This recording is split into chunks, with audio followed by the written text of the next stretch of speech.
ആലോചിക്കുന്നത് മുതലാളി, ലോകത്തിന്ന് വരെ ആരും കാണിച്ചിട്ടില്ലാത്ത ഒരു തറവേല ഞാനിപ്പോ ഇവിടെ കാണിക്കാൻ പോവാണ്. കൂടെ നിന്നോണം. നീ വേഗം കാണിക്കേ.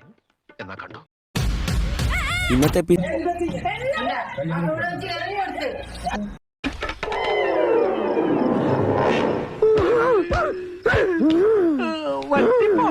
നിങ്ങൾക്ക് ഒരു വിലയുമില്ലാത്ത പോലെ നെവിൻ പെരുമാറുന്നതായി കണ്ടു തുടങ്ങിയിട്ടുണ്ട്. ലോകത്തിൽ ആരും വിചാരിക്കാത്ത കാര്യങ്ങളാണല്ലോ ഇതൊക്കെ. നിയമങ്ങൾക്ക് അതീതരല്ല.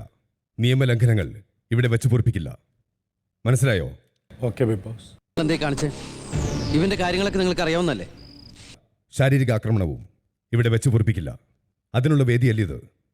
അത്തരത്തിൽ ഇനി പ്രവർത്തിക്കുന്ന ഒരു വ്യക്തിയും ഇവിടെ മുന്നോട്ട് പോവില്ല.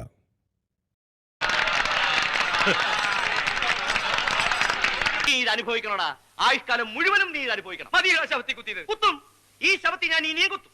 എന്നെ അത്രയ്ക്ക് കുത്തിയിട്ടുണ്ടവൻ. ഇനി ഒരിക്കൽ കൂടി ഏതെങ്കിലും രീതിയിലുള്ള ശാരീരികമായ ആക്രമണം ആരുടെയെങ്കിലും നേർക്ക് ശ്രദ്ധയിൽപ്പെട്ടാൽ ആ നിമിഷം തന്നെ നെവിൻ ഇവിടെ നിന്നും പുറത്താക്കുന്നതാണ്. Nevin, big boss. ഒരിക്കൽ കൂടി ഓർമ്മിപ്പിക്കുകയാണ്, സ്വയം ഇവിടെ നിന്ന് ഇറങ്ങിപ്പോകുന്നതും ഇവിടെ നിന്ന് പുറത്താക്കുന്നതും തമ്മിൽ വലിയ വ്യത്യാസമുണ്ട്. എന്തുണ്ടെന്ന് പറഞ്ഞിട്ട് എന്നാ കാര്യം? മനുഷ്യനാണ് കുറച്ചൊക്കെ വിവരം വേണം. അത് കയ്യിലിരിപ്പിന്റെയാ. അതെ, കയ്യിലിരിപ്പിൻ